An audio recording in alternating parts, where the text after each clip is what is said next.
Olá, turma. Olá, classe. Estamos aqui para iniciar hoje o nosso tema sobre aula de música. Para conhecer alguns instrumentos típicos dos povos antigos do México. A gente vai relembrar alguns que é para o pessoal do 7º ano, e o 6º ano vai estar vendo os vídeos novos. Vamos lá. A gente vai partir agora para a segunda parte. Essa aula vai estar um pouquinho extensa, mas a gente está chegando lá. Vamos lá. A segunda parte agora é para falar sobre os instrumentos musicais. Eles são divididos em três tipos de instrumentos musicais.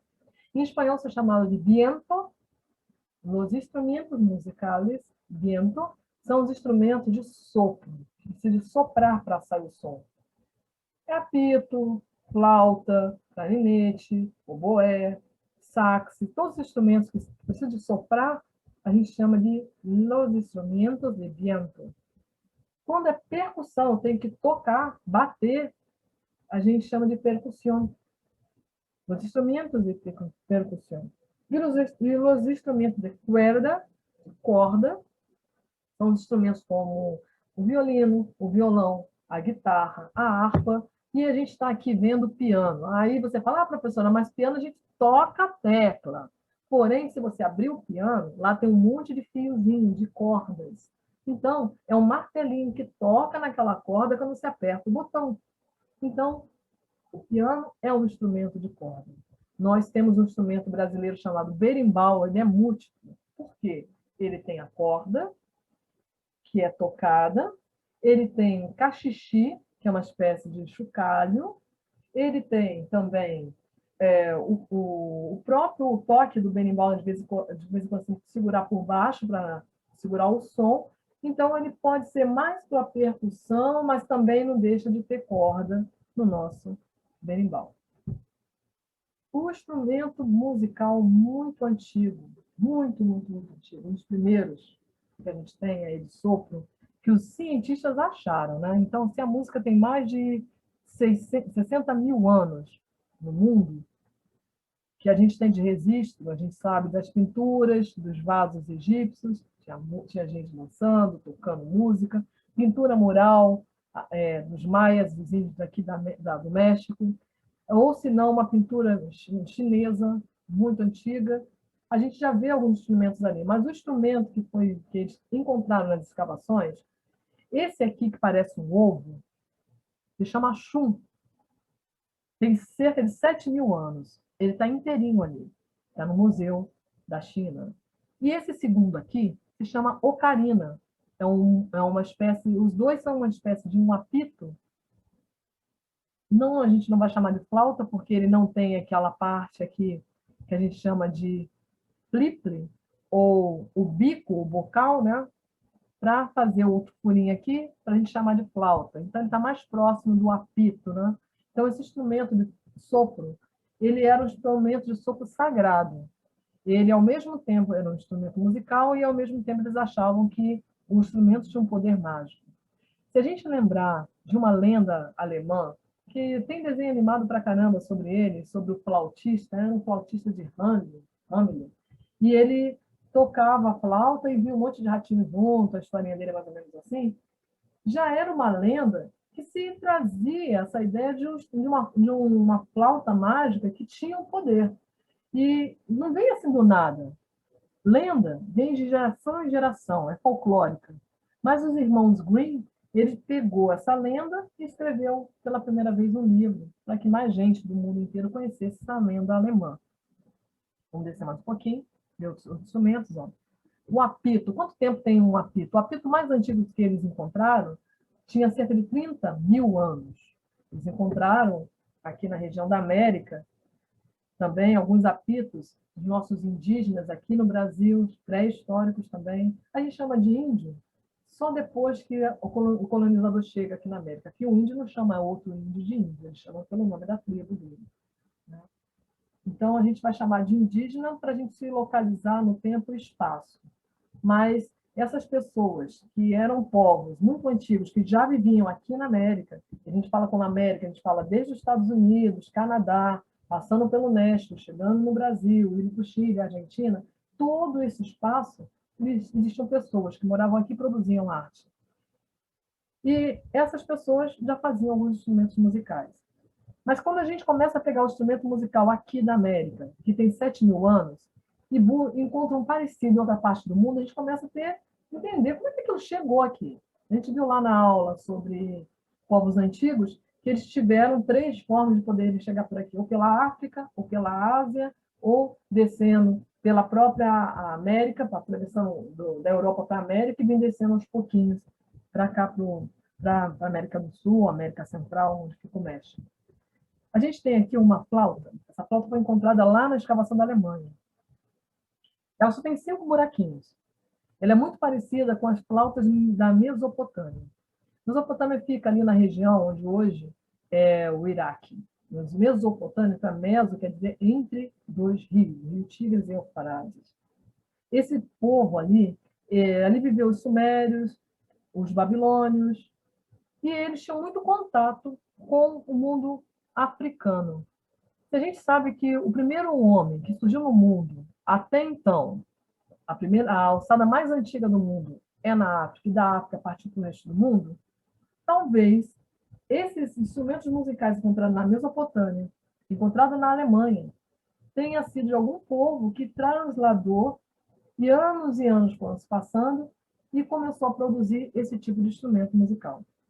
Lá na Mesopotâmia, os sumérios usavam a flauta, instrumento musical, a lira e a harpa, como um instrumento religioso. Ele era usado em cultos religiosos. Como a gente toca órgão na missa, toca violão, de repente no culto religioso evangélico, ou toca atabaque no culto religioso de matriz africana, eles também usavam os instrumentos musicais. Vamos descer mais um pouquinho.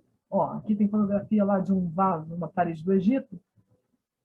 E essa trombeta aqui, ó, esse trompete, foi achado dentro da tumba do Tutankhamon, que era um faraó egípcio.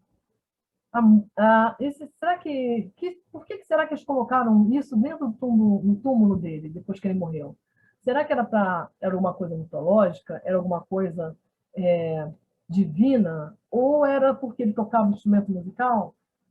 Os cientistas sempre colocam a questão da música ou a arte associada com alguma coisa religiosa. Lá no Egito, eles usavam harpa, percussão, os sacerdotes treinavam os seus coros, os seus discípulos, para cantar músicas para os rituais, tanto de guerra quanto religiosos, e usavam algumas espécies de tambores também. Lembrando que o Egito fica na África. E a gente não está falando da África Antiga, a gente está falando da África Antiga lá na frente. Na Ásia, na China e na Índia, também os instrumentos tinham esse poder mágico. Eles acreditavam que, através da música, a música tem uma energia livre e que o homem pode usar a música tanto para o bem quanto para o mal. E o poder da energia da música é tão grande que ela entra na sua espinha e faz com que você possa até melhorar a sua moral, o seu modo de viver, o seu modo de ser como ser humano. Então, cantar bem, orar, falar bem no texto, para eles tinha efeito do som, tudo que sai pela sua boca, como também na África se pensa assim, tudo que sai pelo seu som, da sua boca é som e tem um poder. Pode ser música, pode ser para o bem, pode ser para o mal. A gente tem alguns instrumentos aqui que são da China. A gente tem a cítara, que é parecida com aquela que eu falei que tem que ser tocada com os dedos. A gente tem do lado o quim de cordas, é tipo um violão.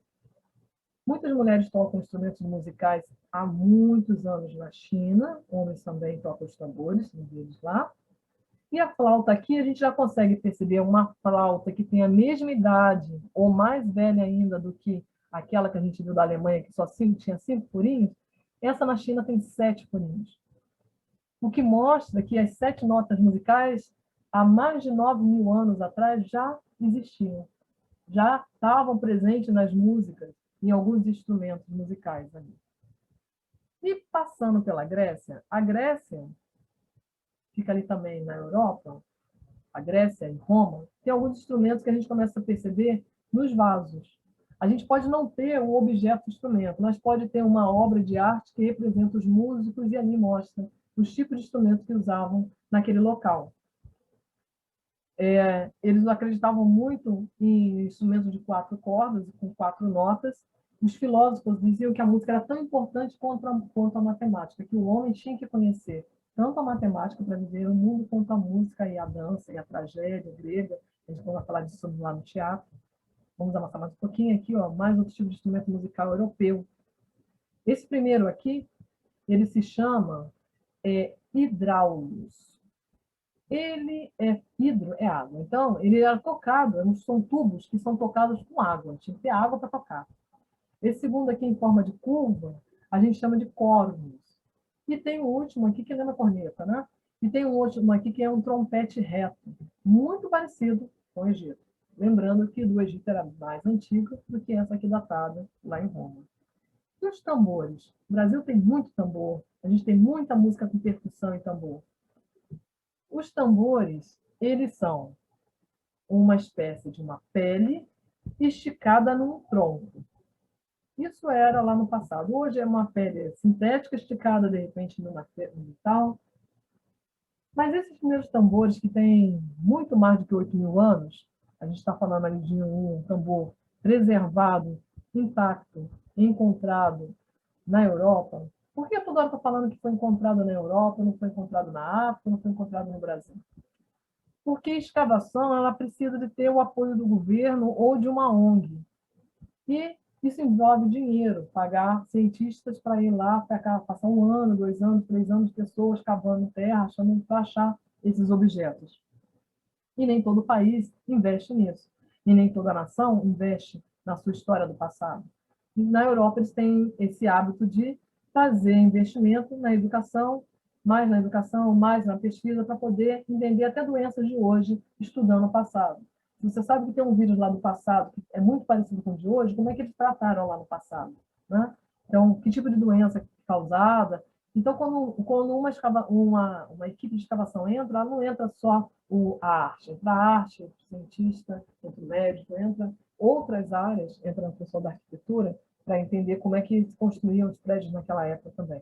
É algo muito interessante e é uma profissão também que liga cada arte. Voltando ao tambor. Tambor, tambor, tambor. Vamos lá. Tambor na Índia, a gente chama de tabla, e é pequenininho, ó. Tem esses pauzinhos aqui do lado. Tambor é um dos tambores mais antigos do mundo. Esse tambor em formato de taça, a gente chama de darbuka. Tem tanto na Ásia, China, Arábia Saudita, quanto na África e no Egito. No Brasil também, a gente já tem uns tambores muito parecidos assim, principalmente nas músicas que são associadas ao samba, ou que veio de África, que veio também da região ali de Guiné, Guiné-Bissau, ou de Guiné, da África Ocidental. E a gente tem aqui os tambores indígenas, dos indígenas do Brasil. Tronco e uma pele animal esticada, amarrada com cipó. Ou uma corda da cipó recente. Mas o antigo chamava capó. Então, a gente era amarrado aqui no cipó, que é uma planta, o tronco da árvore, cortado um buraco no meio, e o couro esticado, geralmente era esticado seco, ou se não, esticado meio úmido e aquecido na fogueira, para começar a cerimônia. Alguns locais consideram o tambor como uma pessoa da família. Então, aquele tambor, ele recebe comida, ele recebe banho, ele tem o dia da festa de aniversário dele, é tipo uma festa de aniversário, né? O culto a esse tambor. Então, o tambor ele também é considerado em alguns países do mundo como o coração do mundo, a vibração para o ancestral e conhecimento também para o futuro. Eles podem utilizar o tambor como comunicação. Uma tribo tocou o tambor de uma determinada maneira, a outra tribo lá do outro lado sabe que está sendo atacada, ou está chegando alguém importante, ou diferente. O tambor também, uma flauta e o apito, era instrumento de informação. Como se fosse no telefone, no celular, o WhatsApp, mandava pelo toque do tambor alguma coisa de informação. Maraca, maracá, ou cachix, ou se não, sonarra. No México se fala sonarra, que são as maracas. É uma espécie de um coco, uma cabaça, e dentro tem os grãozinhos que são sementes ou pedrinhas. Muito utilizada nas músicas caribenhas, nas músicas latino-americanas, a salsa, o mambo, no samba. A gente também tem aqui no samba algumas pessoas que usam, às vezes, a maraca para fazer algum ritmo diferente, mas era mais voltada à tribo indígena também, a ritmos indígenas, influência indígena na gente. E a gente vai começar a ver agora alguns instrumentos musicais típico do México. Desculpa, vamos lá. O escultor, ele vai falar um pouquinho sobre como é que ele faz o tambor. Lá, esse tambor tem um nome. A gente tem aqui também alguns mexicanos tocando esses instrumentos que a gente vai ver. Vamos avançar lá para a gente ver. E aqui está dizendo que existia escola de música lá no passado, os indígenas do passado, os povos primitivos do México tinham escola de música. Como é que era essa escola de música? Muito parecida com o que eu falei no início. Existia um sacerdote, ele usava a música para os ritos, para os momentos de guerra, militares, ou para momentos religiosos, ele ensinava um grupo de jovens. Então, o jovem, quando crescia, passava por uma escola, aprendia o que ele tinha que aprender sobre a guerra, aprendia o que ele tinha que aprender sobre o conhecimento do dia a dia e aprendia a música. Aprendia a escrita, porque existia uma escrita, a gente vai ver lá na frente que existia uma escrita também, e a gente vai aprender poesias também e a música. Tem um vídeo aqui, que se você quiser assistir, você pode assistir, mas aqui está o resumo do vídeo através de fotografia. A voz é som, é música. Essa flauta de terracota, agora começa a trava-língua, que é uma coisa aqui. Trapiczali. Essa flauta em forma de curva, e ela é feita de terracota. Terracota é um barro cozido. Esculpia-se a flauta, botava no forno, uma espécie de um forno também feito de barro, para ela ficar durinha. A gente tem um outro aqui chamado digerildo. Então, esse instrumento também é de sopro, são todos instrumentos de viento, instrumentos de sopro. A flauta, às vezes, ela vem com design, uma forma de uma cobra, que eles faziam a semelhança com a cobra. A gente tem os apitos, os silbatos, na Espanha se chama silbatos, e tem as ocarinas, que é aquelas que não têm o biquinho, que a gente estava falando lá no início. Então, eles têm os furinhos, e geralmente ou tem formato animal, ou tem formato humano. Poderia ser usado para culto religioso, ou para música festiva social, do rei, do imperador da época. Lá existiam essas civilizações assim, em formato de império.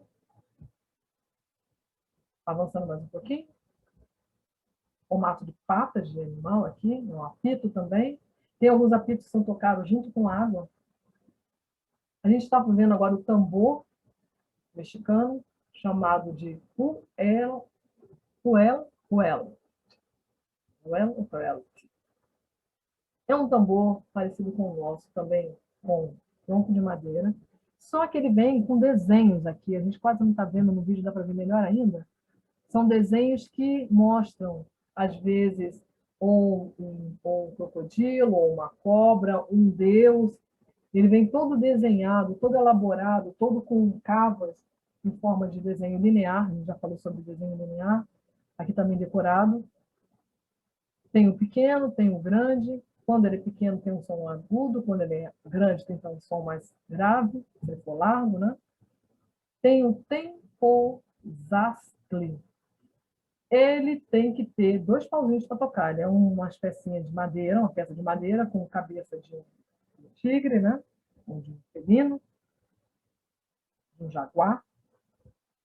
E ele é batido com esses pauzinhos. Ele é uma madeira, ele é vincada aqui também, é tudo trabalhado em cima com a madeira. Avançando mais um pouquinho, tem o tambor d'água, preciso de água para tocar.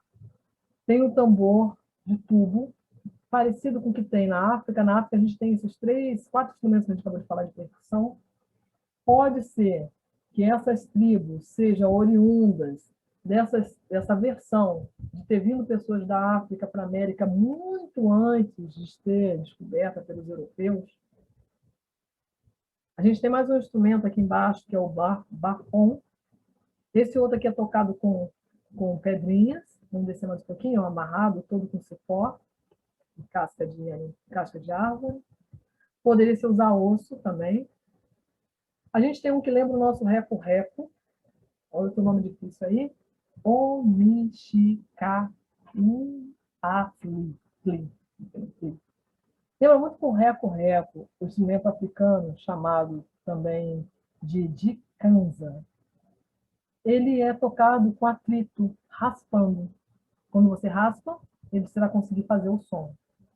E muito usado também pelos nossos indígenas aqui no Brasil, o chocalho, a sonarra. Chocalho. Esse chocalho ele pode ser de joelho, eu vou prender no joelho, como essa sonarra de semilha, de joelhos, eu vou colocar no joelho. Como a gente tem aqui uma cintal que é na cintura, tipo um cinto, né? Na cintura. Um que a gente prende no pé, que lembra a cascavel, então cascabeles é o nome dele. E a gente tem as maracas, que era chamada de ayacatu. E tem um parecido com o nosso lá do berimbau, que a gente tem o cachixi africano, eles têm o tixilili. Também é um instrumento de tipo um chocalhozinho para a gente. Avançando mais um pouquinho, você tem vários vídeos aqui onde aparecem mexicanos tocando os instrumentos e o nosso dever, o nosso exercício. Ó, você vai escolher ou o tambor ou uma maraca para fazer. Você vai usar materiais recicláveis. Você vai poder colorir, botar fitinha colorida, pintar com tinta. Na verdade, é uma garrafinha PET com semente dentro. Ela é fechada e tem um local com um pauzinho de madeira, ou senão você vai ver no vídeo outras técnicas para você conseguir fazer a pega da maraca. Você vai guardar esse instrumento, tira a foto, manda para o nosso Classroom, coloca no portfólio a foto e guarda, porque vai ter uma aula de ritmo, você vai precisar. Ah, não quero fazer maraca, quero fazer tambor. Você pode fazer com latinha de leite, latinha de leite ninho, de chocolate, chocolatado, ou com outro material que você encontra em casa, que tenha pauzinhos, para a gente conseguir fazer os nossos tambores recicláveis. Então, esse é o nosso exercício, e a gente se encontra na próxima aula.